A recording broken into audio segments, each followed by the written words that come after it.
London ते पंढरपूर विठ्ठल नामाचा जागतिक गजर.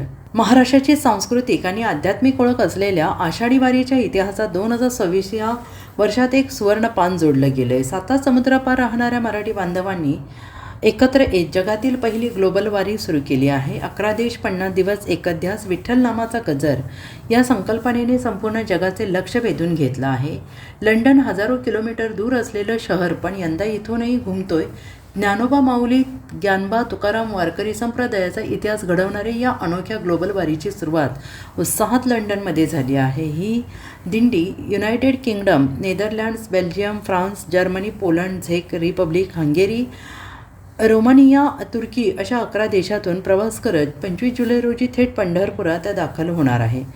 लंडनमध्ये जेव्हा ही दिंडी पारंपरिक वेशभूषेत पालखी आणि विठ्ठल रुक्मिणीच्या मूर्तीसह रस्त्यावरून निघाली, तेव्हा स्थानिक ब्रिटिश आणि परदेशी नागरिकांसाठी हे मोठे कौतुकाचे आणि आकर्षणाचे केंद्र ठरले आहे. 7 समुद्रापार राहूनही आपली संस्कृती, वारीची परंपरा आणि संतांचे विचार पुढच्या पिढीपर्यंत पोहोचवणे हा यामागचा मुख्य उद्देश आहे. या वारीमध्ये लंडन आणि आसपासच्या परिसरातील शेकडो मराठी कुटुंब, तरुण आणि लहान मुले मोठ्या उत्साहाने सहभागी झाली आहेत.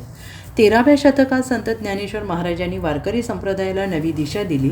संत नामदेव, संत एकनाथ, संत तुकाराम आणि अनेक संतांनी जातपात, धर्म आणि लिंगभेदाच्या पलीकडे जाऊन समतेचा संदेश समाजात रुजवला. आज हाच संदेश युरोपच्या भूमीवर या निमित्ताने पोहोचला आहे.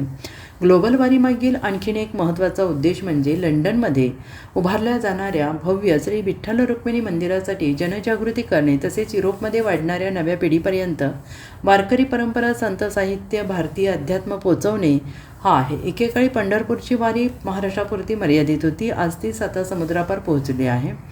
विठ्ठल भक्ती आता जागतिक झालेली आहे. लंडनहून सुरू असलेली जगातील पहिली ग्लोबल वारी काल सातारा जिल्ह्यात दाखल झाली. नीरा नदीमध्ये विठोबा माऊलीच्या पादुकांना विधिवत स्नान घालून या दिंडीने महाराष्ट्राच्या भूमीत प्रवेश केला आहे.